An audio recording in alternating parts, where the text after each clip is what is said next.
I apologize in advance. I will hopefully be able to correctly pronounce this by the end of the 119th Congress. But Mr.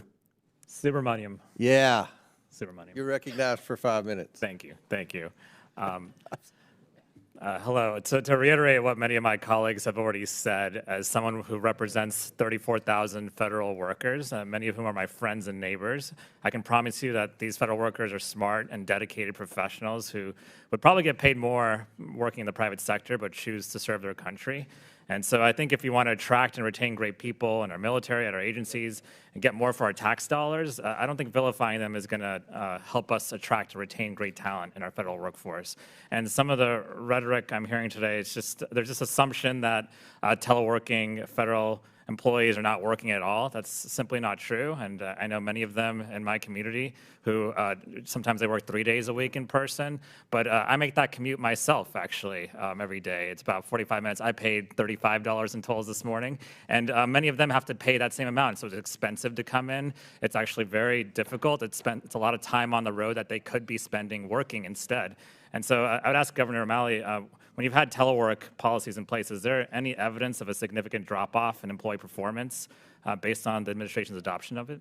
No. In fact, Congressman, we actually increased productivity this year by more on a year-over-year basis than we have at any time since 2012. And may I just show you this quick map? I don't mean to bite into your time, but the ALJ level hearings are where people with disabilities go in front of a judge. It's an on-the-record approach. Before COVID, all of this was in person.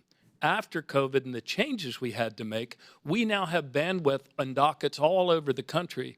And you can see on the right-hand side, that's where we began the year. Anything in dark green was 270 days. We haven't been at 270 days to process an ALJ hearing in 30 long years. In just 1 year, you see the dark green on that map. That's because of the ability of the ALJs, oftentimes other people that are called to testify, like the vocational rehab people, can all be right there. Were it not for that ability and the agency's ability to monitor that and do it well, we would never have gotten back with the staffing reductions Congress has imposed on us to a 30-year low and the fastest average processing time at the ALJ level that we've had in 30 years. That's the most compelling case. So it sounds like telework actually made it more productive. Yes, sir. Telework and the internet and advances in, the recording and everything else about it. Yes, and it sounds like telework also made the Social Security Administration a more attractive place to work. Is that correct? And easier to retain honestly, Congressman, the attrition rate at Social Security and the demoralization there because of the rising, could you put that back up on the easel, this one? Because of the rising workloads, the attrition rate was about the worst in the agency when I was asked to go there. Okay. In fact, in the teleservice centers that answer the 800 number, it was a 22% attrition rate. I can tell you, though, Congressman, I am deeply concerned that some would like to break this fragile agency, and that would be really, really bad for the 72 million Americans, seniors, people with disabilities, people on SSI. We turned it around in a much better direction, thanks to the good people there. But you could very well break Social Security.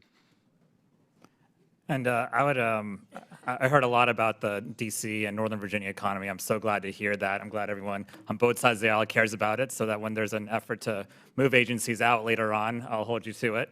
But I would ask Congressman, Mr. Chairman Davis, if we were to remove or fire federal workers in this region, you mentioned devastating our economy. Would that devastate our economy? It depends how many you're talking about, where you're going. I mean, in massive firings is going to, whether it's the private sector or public sector, is going to have an effect. Do you think moving agencies away from our region, as proposed by the incoming administration, would be good for our local economy? Well, I don't know what they've proposed. Even moving the FBI out of Washington, D.C. has gotten a lot of controversy within the region between Maryland and Virginia and D.C. So anytime you move anything, it's going to have economic consequences. I think moving away agencies from our region would be a self-imposed recession.